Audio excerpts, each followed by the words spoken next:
Olá, muchachos.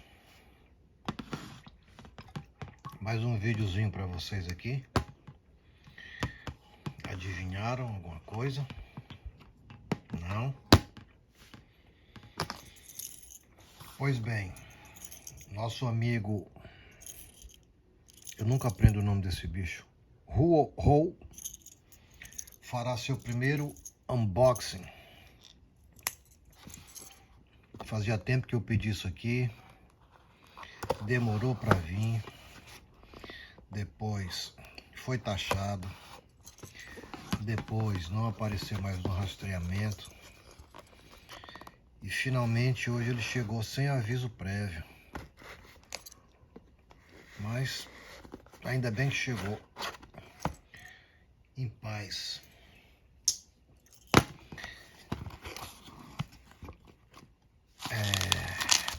Algumas pessoas sabem que eu sou apreciador de cachimbos e charutos.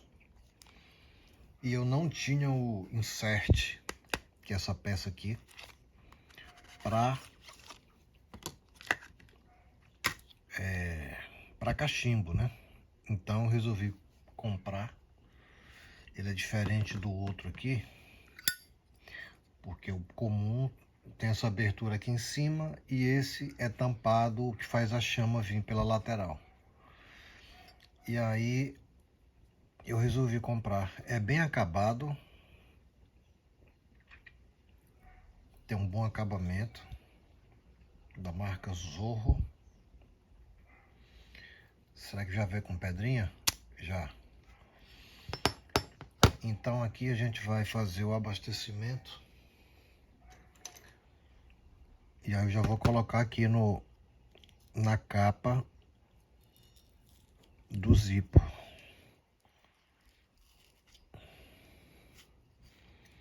Aqui não requer prática e nem tão pouco habilidade para abastecer.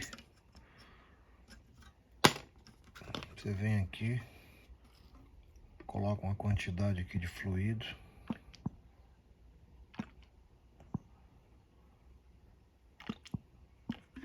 Não vou encharcar muito não.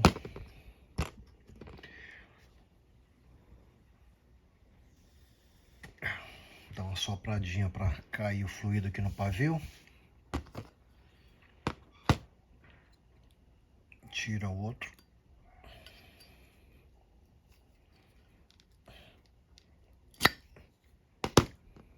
Coloca esse.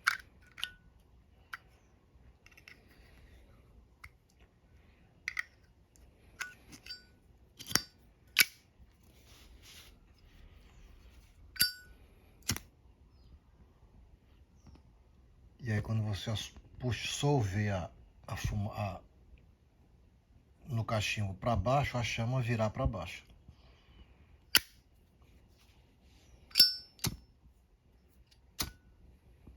Bacana, né?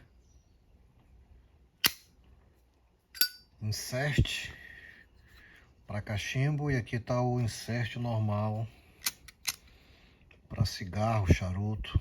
Então aqui para o cachimbo é esse específico. Beleza? Demorou um pouco, mas valeu a espera. Porque aqui no Brasil eu encontrei alguns preços e quando encontra um valor bem elevado. E aí eu comprei lá no Ali. E finalmente hoje chegou. Beleza? Então você que tem um Zippo aí, para não comprar um outro novo com insert de cachimbo, fica a dica. Você compra só o insert para cachimbo e substitui. Beleza? Abraços e até uma próxima.